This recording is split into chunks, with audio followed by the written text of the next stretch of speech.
Olá, pessoal. Neste podcast serão abordados a origem e a evolução do orçamento público. Tudo começou na Inglaterra, no reinado de João Sem Terra. Foi o primeiro país a estabelecer em seu direito público a necessidade de um orçamento votado pelo povo. Assim o fez através da Carta Magna de 1215, ao outorgar ao Conselho dos Comuns o direito de votar as despesas e determinar sua aplicação. Tanto que no artigo 12 desta carta, assim estava escrito: nenhuma ajuda ou tributo de isenção militar será estabelecida em nosso reino sem o consentimento geral, a não ser para o resgate de nossa pessoa, a do rei, para fazer cavaleiro nosso filho primogênito e para casar nossa filha primogênita. Para estes propósitos, somente poderá ser estabelecida uma ajuda razoável. Surgindo dessa forma os primeiros limites e controles sobre o orçamento público.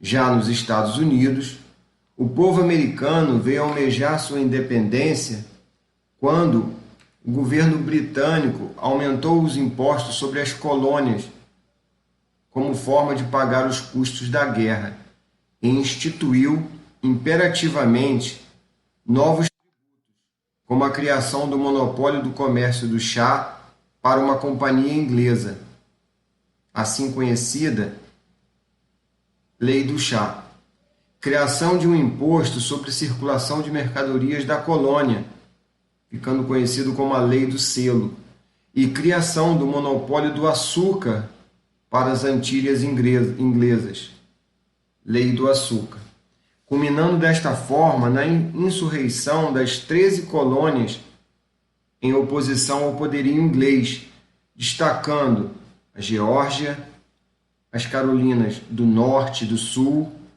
Virgínia, Pensilvânia, Nova Jersey, Nova York, entre outras.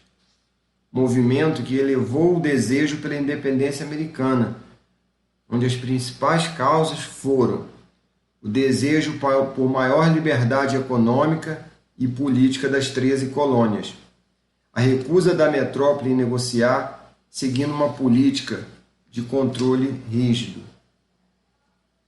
No período de 1802 a 1865, a Câmara dos Representantes nos Estados Unidos designou uma comissão de meios e recursos para assumir o controle das finanças do governo e iria tratar questões relativas às receitas e às apropriações das despesas.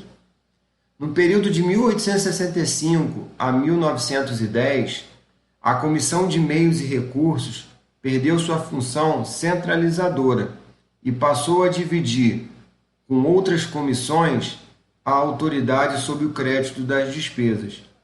Em 1885, já haviam 8 comissões do Senado e 8 comissões na Câmara dos Representantes. No período de 1910 a 1912, foi designada pelo presidente Taft a Comissão de Economia e Eficiência para realizar um amplo estudo do funcionamento da administração federal e visava sua modernização. No período de 1919 a 1921, a Câmara dos Representantes designou uma comissão para estudar a reforma orçamentária, culminando com a elaboração da proposta do orçamento pelo Executivo e a aprovação pelo Legislativo em 1921, sob a denominação Lei de Orçamento e Contabilidade. No período de 1950 a 1970, o Congresso americano aprovou a Lei de Processo do Orçamento e da Contabilidade, e a tendência de aproximar o planejamento e o orçamento foi criada a técnica que ficou conhecida pelo rótulo Sistema de Planejamento, Programação e Orçamento. No ano de 1970, o presidente Nixon recomendou a dispensa do cumprimento do sistema pelos órgãos federais. no período de 1970 a 1993, surgiram a proposta do Orçamento Base Zero e a aprovação da Lei de Orçamento e Retenção de Recursos do Congresso. No ano de 1993, foi aprovada a Lei de Desempenho e Resultados do Governo, onde os principais requisitos eram: primeiro, estabelecer metas estratégicas; segundo, medir o desempenho; terceiro, ligar medidas de desempenho com o orçamento; e quarto, monitorar e reportar os progressos ao alcance das metas.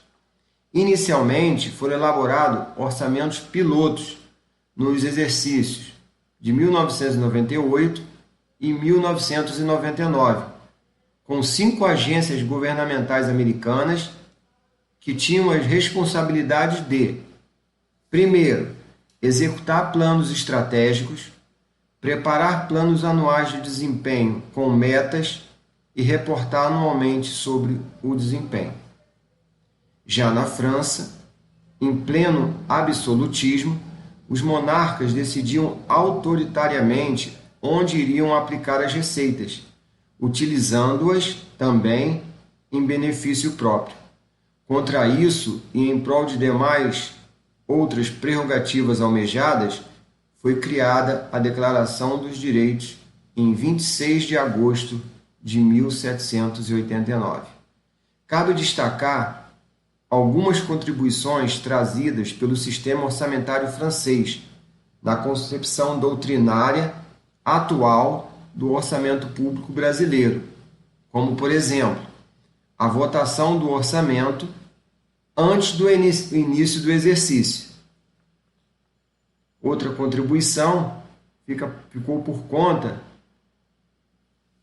do surgimento dos princípios da anualidade, da universalidade e da não afetação das receitas do orçamento.